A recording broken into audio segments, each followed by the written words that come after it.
Hey y'all, welcome back. In this video, I'm going to show you how to make these really cute salt dough ornaments. See, there was a tree, and here I have a little gingerbread house, and we have a reindeer, and here is a stocking, and a little mitten, and of course we have Santa. But this salt dough contains acrylic paint, so if you're going to be making these with kids, or even if yourself, you know I can't stand wearing gloves. I hate wearing gloves. So because this does have paint in it, you're going to get paint on your hands that was real easy to wash away. But if you don't want to make a mess, then by all means wear gloves. And I will say this here and again in the video, salt dough ornaments are deadly to dogs, okay? It can make them very, very sick. If they take a bite, it can make them sick. If they just eat one of these, you know, severe dehydration can set in and it can hurt your animal beyond a veterinarian's repair. So if you make these, keep them far away from animals, okay? But anyway, let us get started. All right, y'all, let us get started. So first off, what you are going to need: measuring cups. You're going to need 1 cup of salt, and yes, I only use sea salt, and this is fine sea salt. It doesn't really matter what kind of salt you use, really, because we're not going to be eating it. Now, keep in mind, and I might say this again just to really, really make a point here, salt dough ornaments, not good for dogs. In fact, they can kill a dog. So if you have dogs, please, please keep these out of reach. All right, so now we have our 1 cup of salt. We're going to put it in this big old plastic bowl here. We're going to get this other thing out of our way. And then you're going to need 2 cups of all-purpose flour, just a cheapo, nasty flour. It don't matter. This does not have to be the good brand. Just 2 cups of the flour. There is that. Now let's get another cup. Oh, come on out. Let me get just a little bit more. There we go. All right, let's get this out of the way and get our measuring cups out of the way. And now I'm going to lose my fork. Oh, well, I had a plastic fork here. Yes, I do. It's right here. A plastic fork. And I'm just going to whisk these 2 ingredients together to really, really make sure that they are mixed up. I want to do this first before I start adding in our liquid.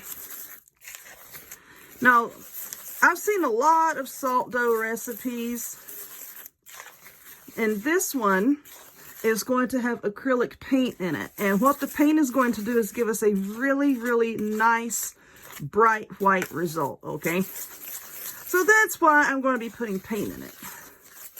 All right, so that's all mixed up. 1 cup of salt, 2 cups of all-purpose flour. Now in here I have 1/2 cup of water, and to that we're going to mix in 1/2 cup, which is of course 4 ounces of Snow White acrylic paint.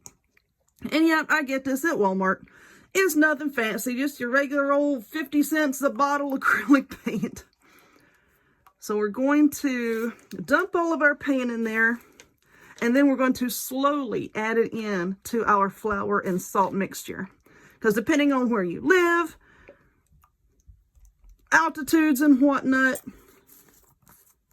and the humidity levels, you may not need all of this liquid to make a decent dough, okay?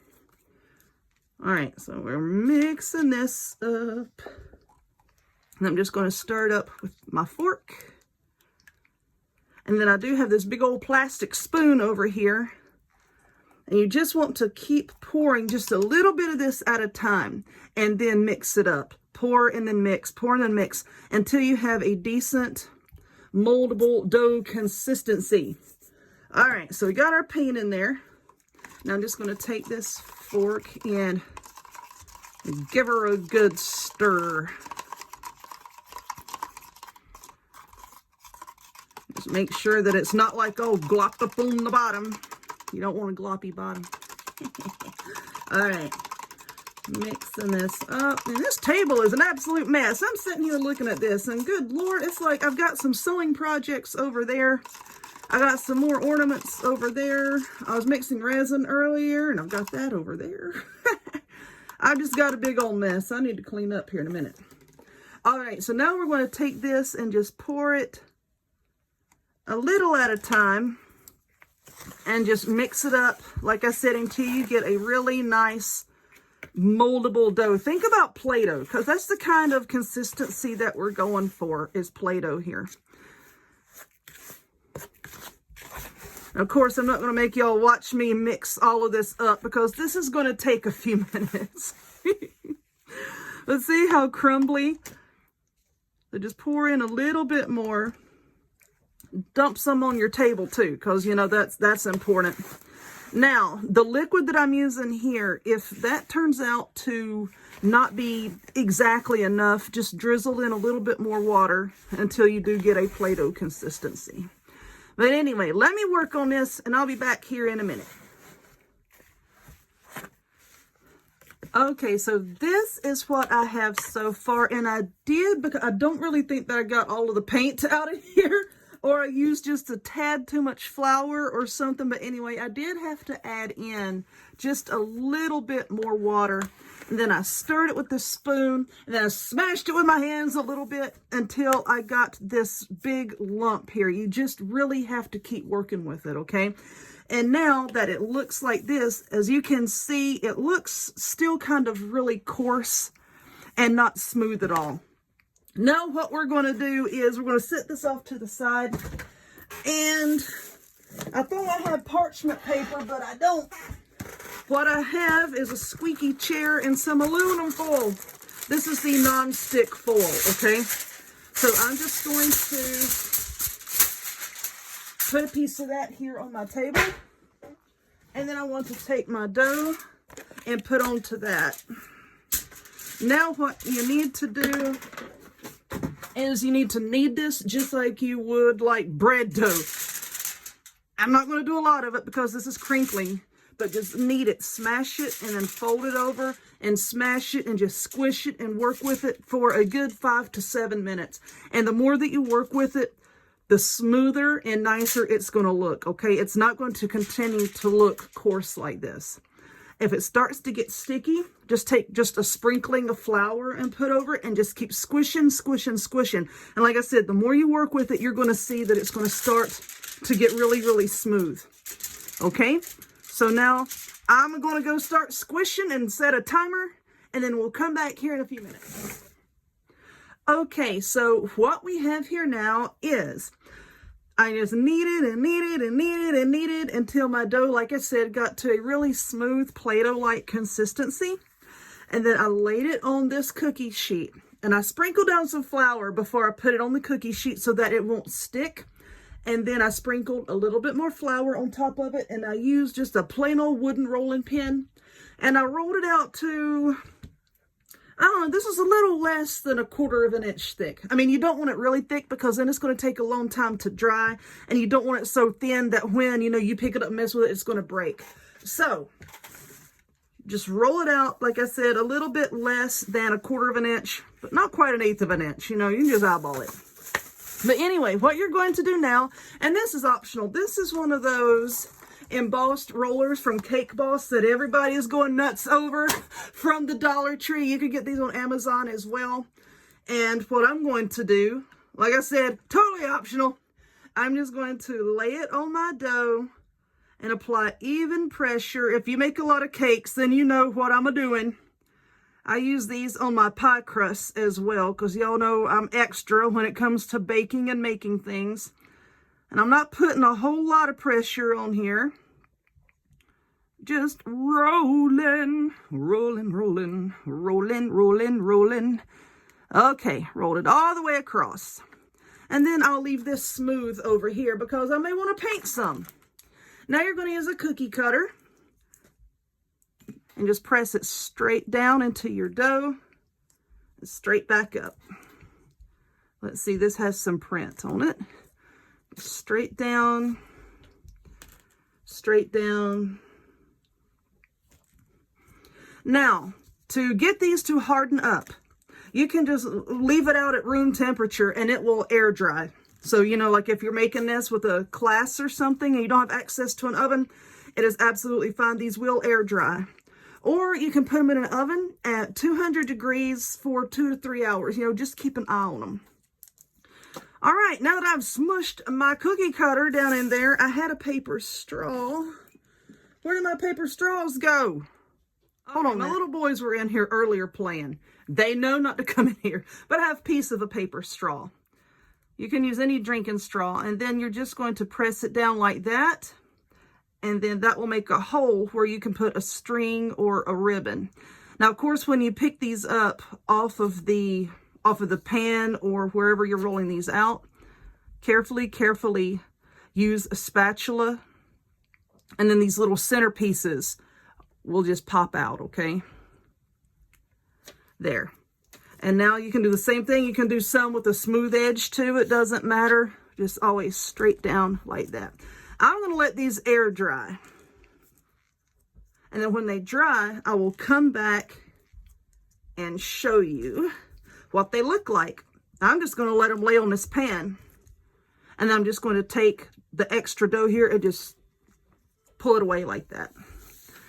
Okay, Lordy, it is about time for me to change out this piece of paper here. Look, I got a hole in it and paint all over it. But anyway, I've been having fun. So now that my salt dough ornaments have all dried, you hear they are very, very hard. And it has been so humid here lately. I mean, incredibly humid. We've been having rain for 3 or 4 days straight. So I let these sit out overnight.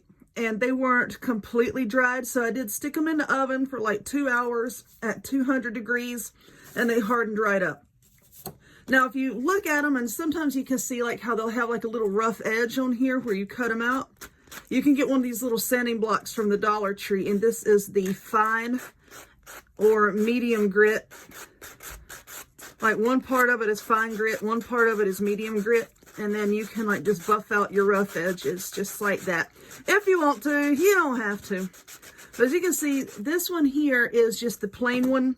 And then this one here, if you can see, is the one that I used my little, there we go, we'll tilt it a little bit so you can see. That has the design in it that I rolled onto it. Okay, so now that we have this sanded, now we're going to decorate it a little bit. And for a hanger, I have some of this thin silver ribbon that I'm just going to run through it. But before we do that, I want to add a little bit of paint and a little decoration. And I found these really, really cute ornaments at Hobby Lobby. They are flat on the back. That's what they look like. They're flat on the back. And then you can just cut the little string off. And now, you know, you're able to glue it down. But you can use buttons, whatever you want to use. And I have some of this acrylic paint. It's sort of a reddish color, and I think what I want to do just for the purpose of the video is I'll go ahead and glue this on there and then start painting it so that I don't have to start painting and then let it dry before I can really touch it and then come back and try to put this little doohickey on, because I've already paused the video enough. Can I zoom in? Oh, hello.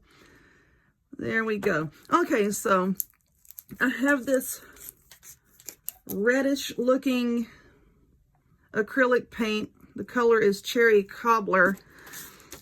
And then I have this tiny little foam brush here, and I'm just going to dip it a little bit in the paint and blot off a good bit of it. And then I'm just going to dab it around the edges just to give it some kind of color. I'll do it just a little at a time, so I don't go overboard and make too big of a mess here. Just like that. Oh, look, I can also hold the little doohickey in the middle and help to turn it around. Well, that's awesome. See, I planned that. I didn't, but we're going to say that I did. All right, so just kind of going around the outer edge here. Can y'all see? Yes, y'all can see. Yeah, just going around the outer edge just to add a little bit of color. And then once the paint is on and it has dried, like I said, I'm just going to take some of this really thin silver ribbon and I'm going to run it down through the little piece that we cut out, and that's going to be our hanger. So I'm going to work on this And I may come back one more time so that you can see what it looks like, but you've already seen that at the very beginning of the video, so I don't know. I may and I may not. YouTube has been acting weird lately. The last video that I uploaded was right around 27, 28 minutes. And some people have been experiencing that it cuts off a few minutes into the video. A lot of YouTubers are having this problem, okay? It's out of my control. I can't do anything about it. So I may just go ahead and end the video here. All right. Like I said, I'm just going to keep painting, run the ribbon through, and that's it. So I hope that you enjoyed this video. If you would, please give it a thumbs up. Click subscribe. Check me out on other forms of social media. The links to all of which will be in the description box down below. And I hope to see y'all next time. Bye.